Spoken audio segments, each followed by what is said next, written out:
വടകരയിലെ ജനങ്ങൾക്കാണ് വിജയത്തിന്റെ ക്രെഡിറ്റ് കൊടുക്കുന്നത്. ഇത് രാഷ്ട്രീയ വിജയമാണ്.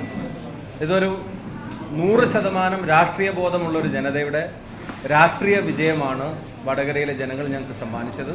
അതിൻ്റെ പരിപൂർണമായ ക്രെഡിറ്റും വടകരയിലെ ജനങ്ങൾക്ക് കൊടുക്കുന്നു. ആ വടകരയിലെ ജനങ്ങളെ ഈ അനിവാര്യമായ രാഷ്ട്രീയ വിജയത്തിന് വേണ്ടി ജനാധിപത്യ മതേതര മാർഗത്തിൽ സമീപിച്ച ഐക്യ ജനാധിപത്യ മുന്നണിയുടെയും RMPയുടെ ഉൾപ്പെടെയുള്ള ഞങ്ങൾക്ക് വേണ്ടി പ്രവർത്തിച്ച മുഴുവൻ സഹപ്രവർത്തകർക്കും ഞങ്ങൾ ഹൃദയാഭിവാദ്യങ്ങൾ നേരുന്നു. കുറച്ച് കാര്യങ്ങളും കൂടെ പറയാനുണ്ട്, അത് അധികം വൈകാതെ പറയാം. ഓക്കെ.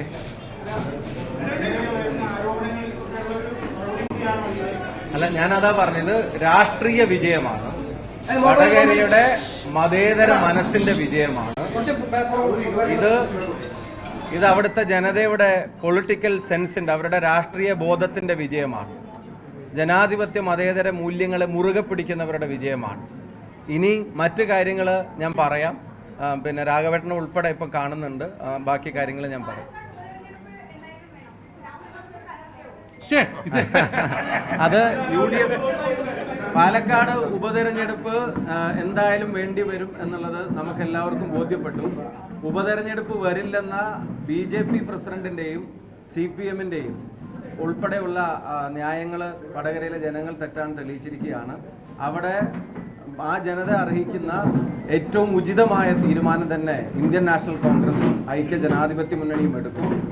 ഈ പ്രസ്ഥാനങ്ങളുടെ വിജയത്തിന് വേണ്ടി പാലക്കാട്ടെ ജനങ്ങളുടെയും അകമഴിഞ്ഞ പിന്തുണയുണ്ടാവും. ഉപതെരഞ്ഞെടുപ്പ് ജയിക്കാൻ കഴിയും. എന്നെ വടകരയിലേക്ക് അയച്ചത് ജയിച്ചു വരാൻ പറഞ്ഞിട്ടാണ് പാലക്കാട്ടെ ജനങ്ങൾ അയച്ചത്. അവരുമായിട്ടുള്ള ബന്ധത്തെ അറുത്തുമുറിച്ച് മാറ്റാൻ പറ്റില്ല എന്നുള്ളത് ഈ തെരഞ്ഞെടുപ്പിന്റെ എല്ലാ ഘട്ടങ്ങളിലും ഞാൻ പറഞ്ഞിട്ടുണ്ട്. തീർച്ചയായിട്ടും ഈ വടകരയിലെ ജനങ്ങളുടെ ആ മനസ്സ്, ആ ജനാധിപത്യ മതേതര മനസ്സ് പാലക്കാട്ടെ ജനങ്ങൾ ഉയർത്തിപ്പിടിക്കും. പാലക്കാട്ട് UDF വിജയിക്കുകയും ചെയ്യും.